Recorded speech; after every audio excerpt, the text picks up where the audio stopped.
मोठा निर्णय, मराठा समाजाला नोकरी आणि शिक्षणात 10% आरक्षण.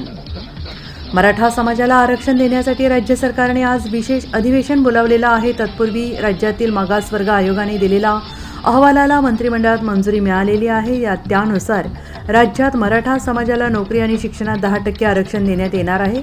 विशेष अधिवेशनाआधी एकनाथ शिंदेंच्या नेतृत्वात झालेल्या मंत्रिमंडळ बैठकीत मागासवर्ग आयोगाच्या अहवालात मंजुरी दिलेली आहे. मागासवर्ग आयोगाच्या अहवालात मराठा समाज मागास असल्याचं सांगण्यात आलेलं आहे. तसेच 50%पेक्षा जास्त आरक्षण देण्यास आवश्यक असलेली अपवादात्मक परिस्थिती असल्याचंही अहवालात म्हटलेलं आहे. मराठा समाज हा राज्यभरात 28% असल्याने न्यायमूर्ती शुक्रे यांच्या अध्यक्षतेखाली नेमलेल्या मागासवर्गीय आयोगाला आढळून आलेला आहे. सुमारे 52% आरक्षण असलेल्या मोठ्या संख्येतील जाती व गट आधीच राखीव प्रवर्गात आहेत. त्यामुळे राज्यातील 28% असलेल्या अशा मराठा समाजाला इतर मागास प्रवर्गात ठेवणे पूर्णपणे असामान्य